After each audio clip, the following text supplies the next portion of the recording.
जय हिंद फ्रेंड्स, आप सभी का स्वागत है हमारे YouTube channel excellent education by Krishna sir पे। आप लोगों ने हमारे पिछले वीडियो में देखा कि टारगेट ऑब्जेक्टिव गाइड के चैप्टर वास्तविक संख्या रियल नंबर्स क्लास 10th के हमने 10 प्रश्नों को हल करने का प्रयास किया और उसी सीरीज में हम पार्ट 2 लाए हैं, जिसमें क्वेश्चन नंबर 11 से लेकर 20 तक प्रश्नों को हम हल करने का प्रयास करेंगे।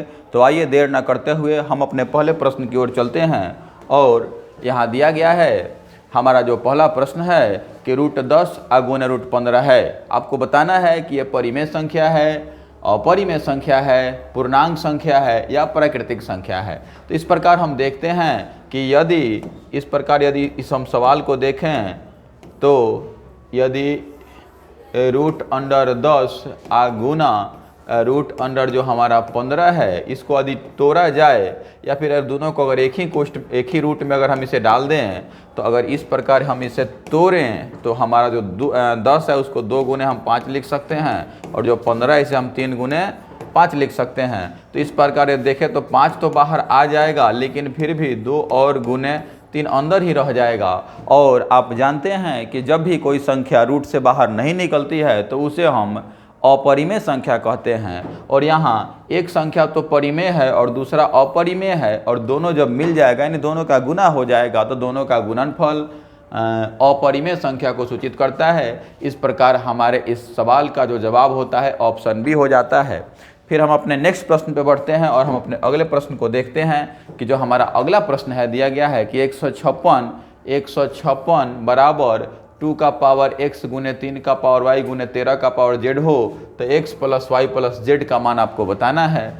तो हम बता दें कि जब भी इस प्रकार का प्रश्न अगर आपको दिया जाए और यहाँ देखिए 2 का पावर x दिया गया है, यानी 2 का पावर x है गुने 3 का पावर y है और गुने 13 का पावर z है, तो ये जो संख्या होता है 2 से 3 से और 13 से ही कटता है। तो इस प्रकार यदि हम इस 156 को हम अगर इसका खंड करें तो सबसे पहले 2 से ले जाएंगे तो 2 × 7 = 14, 2 × 8 = 16, फिर 2 से जाएगा 3 दूनी 6, उसके बाद हो जाएगा 9 दूनी का 18, फिर 3 से जाएगा तो 13 तिया 39। इस प्रकार हम देख रहे हैं कि हमारा जो 2 है तो 2 हमारा 2 बार आता है और गुने हमारा जो 3 है वो 3 हमारा 1 बार आता है और हमारा 13 भी 1 बार आता है। तो इस प्रकार हम देखें तो 2 से 2 तो हमारा मिल जा रहा है, तो जो पावर है ये पावर के बराबर हो जाता है। तो इस प्रकार जो हमारा x का वैल्यू है 2 होता है। और यहाँ देखिए ये जो हमारा 3 मिलने के कारण यहाँ हमारा y का वैल्यू 1 हो जाता है और ये 13 मिलने के कारण जो हमारा z का वैल्यू है वो भी 1 हो जाता है। तो हमारा z बराबर भी 1 हो जाता है और आपको निकालना है x + y + z का मान आपको निकालना है। तो यहाँ अगर हम x का मान 2 रख दें, y का मान 1 रख दें और z का मान 1 रख दें, इस प्रकार 2 1 3 1 4 हो जाता है। तो हमारे इस प्रश्न का जो सही जवाब है ऑप्शन ए में दिया गया है 4 हो रहा है। इसी प्रकार हम अपने अगले प्रश्न पे बढ़ते हैं और हमारा जो अगला प्रश्न दिया गया है 0.3 के ऊपर रेकरिंग है, फिर 0.4 के ऊपर रेकरिंग दिया गया है। और आप जानते हैं या हम आपको बता दें कि जब भी किसी संख्या के ऊपर रेकरिंग रहता है तो इसको हल करते समय हम बट्टा में 9 लगाते हैं और यहाँ 4 बट्टा भी 9 हो जाता है। और यदि 9 का एलसीएम निकालें तो 9 ही होगा। इस प्रकार हमारा 3 और +4 यानी कि 4 × 3 = 7/9, यानी इस प्रकार हमारे जो इस प्रश्न का जो जवाब है ऑप्शन बी में दिया गया है 7/9।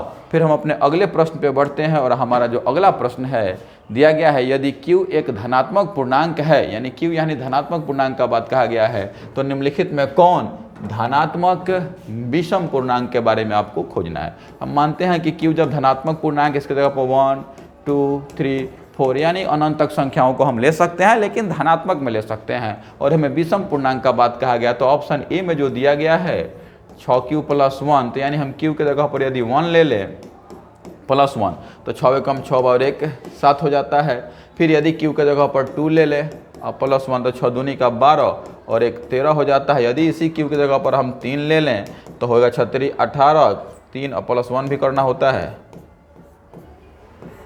+1 यदि कर ले तो 6 3 18 1 19 हो जाता है। इस प्रकार हम देखें तो हमारा पहला प्रश्न ही इसका जवाब हमें ऐसा महसूस हो रहा है, लेकिन फिर भी हम ऑप्शन बी की तरफ भी रुख करते हैं और ऑप्शन बी को देखते हैं। तो 6q + 2 है, तो 6 गुने अगर 1 करे और +2 तो 6 एकम 6 2 8 हो जाता है, जो कि सम पूर्णांक को सूचित करता है। इस प्रकार यदि हम इसे देख लें ऑप्शन सी को, तो 6 गुने 1 + 4 करे तो 6 एकम 6 4 10, ये भी सम पूर्णांक ही है। इसे भी देख लें तो 6 गुने 1 + 6 करे तो 6 एकम 6 6 12, यानी ये और ये सभी सम संख्या को सूचित करता है, जबकि हमारा ऑप्शन ए केवल और केवल विषम पूर्णांक को सूचित करता है। इसलिए हमारा इस सवाल का जवाब ऑप्शन ए होगा, 6q + 1। फिर हम अपने नेक्स्ट प्रश्न की ओर बढ़ते हैं और हमारा जो अगला प्रश्न दिया गया है, यदि दो संख्याओं का मौसम 25 हो, लौसम 50 हो तो संख्याओं का गुणनफल होगा।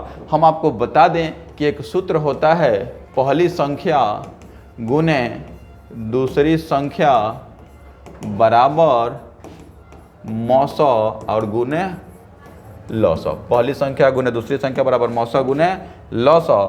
और जब हम इस सूत्र से देखते हैं तो यहाँ दिया गया है कि दो संख्याओं का मौसम 25 है, यानी मौसम आपको 25 प्राप्त हो रहा है, तथा उनका लौसम जो है 50 है। तो दो संख्याओं का गुणनफल, यानी दोनों संख्याओं का गुणनफल, इन्हें हम गुना कर दे तो हम अगर गुना करें 25 से इस 50 में, तो अगर 5 से गुना करें तो 25 का 5 हासिल बचता है 2, और 5 दूनी 10 2 12, और एक जो जीरो है यहाँ जीरो है। तो इस प्रकार हमारे इस सवाल का जो जवाब होता है 1250, जो हमारा ऑप्शन ए में दिया गया है, और इस प्रश्न का बिल्कुल सही जवाब 1250 है। फिर हम आगे बढ़ते हैं और हमारा जो अगला प्रश्न दिया गया है, दो लगातार विषम संख्याओं का मौसा होता है, यानी विषम संख्याओं का मौसा, यानी दो लगातार विषम संख्याओं के मौसा के बारे में बात करना है। यदि हम विषम संख्या को देखें 1 3 5 7 9, इस प्रकार जो विषम संख्या हमारी होती है, यदि इनका हम मौसा निकालें तो यदि हम 1 और 3 का मौसा निकालें तो 3 में 1 से हमें भाग लगाना पड़ेगा। इस प्रकार ये 3 बार में कट जाएंगे, तो इस प्रकार जो हमारा मौसा होगा 1 होगा। यदि हम 5 और 7 को लगा के देखते हैं, यदि हम 5 और 7 को देखें तो यानी 7 में 5 से हमें भाग लगाना पड़ेगा, तो 5 एकम 5 होगा और बचेगा यहाँ 2। इस प्रकार फिर यहाँ 5 तो फिर 2 दूनी का 4 और बचेगा हमारा यहाँ 1 बचेगा। इस प्रकार हमारा 2 तो कट जाएगा 2 मरतबे, यानी यहाँ भी हम देख रहे हैं तो हमारा मौसा 1 आ रहा है। इस प्रकार हम कह सकते हैं कि दो लगातार विषम संख्याओं का जो मौसा होता है वो 1 होता है, और हमारे इस प्रश्न का बिल्कुल सही जवाब ऑप्शन बी हुआ। फिर हम अपने नेक्स्ट प्रश्न की ओर बढ़ते हैं। यहाँ दिया गया है, यदि भाग एल्गोरिथम ए बराबर BQ + R में, यानी दिया गया है a बराबर BQ + R में b बराबर 61 है, b बराबर 61, q बराबर 27 और r बराबर 23 दिया गया है, तो आपको a का मान बताना है। और यहाँ देखिए b का जो मान है, b का मान 61 है, और यहाँ जो q का मान है, q का मान 27 दिया गया है। आप प्लस में हमारा जो r का मान है वो 32 दिया गया है। और यदि हम 61 में 27 से गुना कर दे, 61 गुना 27 तो 7 एकम 7 और 7 6 42, फिर यहाँ हो जाएगा 2 एकम 2 और 6 दूनी का 12, तो 7 4 और 4 2 6 और यहाँ पर 1, यानी 1647 इधर हो जाता है, यानी 1647 और प्लस में 32। इस प्रकार इसे हम जोड़ें तो 7 2 9 हो जाता है, 4 3 7 हो जाता है, और ये हो जाएगा 1679। तो 1679 और हमारे इस प्रश्न का जो बिल्कुल सही जवाब है ऑप्शन ए हो रहा है। फिर हम अपने नेक्स्ट प्रश्न का बात करते हैं। तो जो हमारा अगला प्रश्न दिया गया है, fx बराबर x का पावर 4 माइनस 2x का पावर 3 माइनस x + 2 को, यानी x² माइनस 3x + 2 से भाग देना है। तो इसका जो प्रश्न का आंसर हम निकालते हैं, यानी हम x² माइनस 3x + 2 से हम इस पूरे प्रश्न को भाग देते हैं x का पावर 4 माइनस 2x का पावर 3 माइनस x + 2। तो देखिए इस प्रश्न को अगर बनाया जाए, चूँकि ये ऑब्जेक्टिव में दिया गया है, तो इसे हम आसान विधि से हल करने का प्रयास करते हैं। यदि यही प्रश्न सब्जेक्टिव में होता तो इसे हम पूरे मेथड से बताते। तो आइए हम यहाँ देखते हैं, क्योंकि देखिए ऑब्जेक्टिव प्रश्न को जल्द से जल्द हल करने का प्रयास किया जाता है। तो इस प्रकार यहाँ हम देख रहे हैं कि जो हमारा x² है, यानी इस पहले टर्म को उठाते हैं और इसके भी पहले टर्म को उठाते हैं, और हम यहाँ सोचते हैं कि इसका पावर 2 है, यहाँ 4 लाना है। कितना पावर कम हो रहा है 4 लाने में, तो 2। इस प्रकार यदि इसको और इसको हम गुना करें, जैसे आप देख सकते हैं कि x² और गुने x² को गुना करें तो पावर तो हमारा जो आधार वही रह जाता है और पावर जुट जाता है, और इस प्रकार हमारा x का पावर 4 हमें मिलता है और इसका पावर यहाँ 4 मिल जाता है। इस प्रकार ये समाप्त हो जाता है। और यहाँ जो आपसे पूछा गया है कि भागफल का घात, तो ये तो भागफल हुआ और इसका जो घात हुआ वो 2 हुआ। इस प्रकार हमारे इस प्रश्न का जो जवाब हुआ ऑप्शन बी हुआ, जो बिल्कुल हमारा सही जवाब हुआ। फिर हम अपने नेक्स्ट प्रश्न का बात करते हैं। यहाँ दिया गया यदि पी एक्स बराबर एक्स का पावर 4 माइनस 5x प्लस 6 एवं क्यू एक्स बराबर इतना, तो आपको पी एक्स बटा जी एक्स का मान बताना है। यहाँ भी बिल्कुल सेम प्रश्न है जो पीछे दिया गया था, और यहाँ हम देख रहे हैं कि यानी हमारा 2 और माइनस एक्स स्क्वायर दिया गया है, और इसी से हमें भाग लगाना है x का पावर 4 अब माइनस 5x प्लस 6 में भाग लगाना है। तो देखिए हम इसके सबसे पहले इसे मानक रूप में लाएंगे, यानी पहले हम इसको पावर ज़्यादा वाला को लिखते हैं, उसके बाद हम इसे संख्या को इधर लिख देंगे। और हम यहाँ देख रहे हैं कि ये भी प्रश्न बिल्कुल पिछले प्रश्न की तरह ही है, और यहाँ हम देख रहे हैं तो हम यहाँ भी पहले टर्म को लेते हैं और फिर इस अंतिम टर्म को इसके भी पहले टर्म को और इसके भी पहले टर्म को लेते हैं। चूँकि यहाँ माइनस सब है, कोई मतलब है नहीं, और यदि मतलब है भी तो यहाँ माइनस, यहाँ भी माइनस लगाएंगे, और यहाँ पावर 2, यहाँ पावर 4 लाना है तो पावर यहाँ पर 2 हमारा क्या हो रहा है, कम हो रहा है। इस प्रकार हमारे इस प्रश्न में बिल्कुल 4 आ जाएगा और ये कट जाएगा, और हमारे इस प्रश्न का जवाब जो हमारा होता है पी एक्स बटा जी एक्स का जो घात होगा 2 होगा, और ऑप्शन ए इसका बिल्कुल सही जवाब है।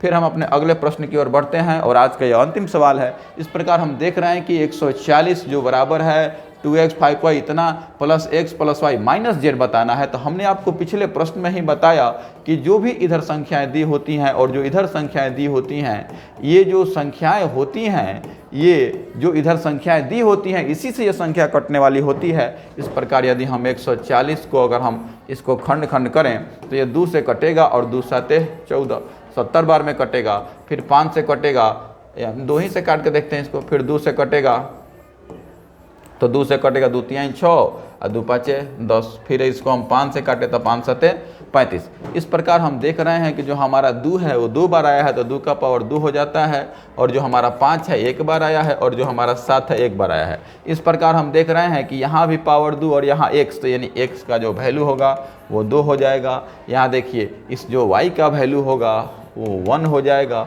और यहाँ जो हमारा z का वैल्यू होगा वो हमारा 1 हो जाएगा।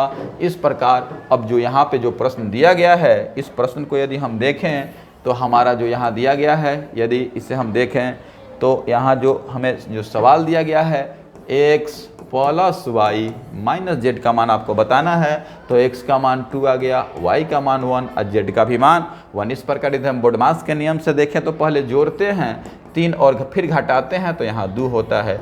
इस प्रकार जो हमारे इस सवाल का जो जवाब होता है ऑप्शन ए। और इसी के साथ हमारा यह सीरीज समाप्त होता है। इसी प्रकार हम लगातार वीडियो लाते रहेंगे और आप सभी के सेवा में हमेशा हाजिर रहेंगे। और इसी के साथ हम मिलते हैं अपने नेक्स्ट वीडियो में। तब तक के लिए जय हिंद।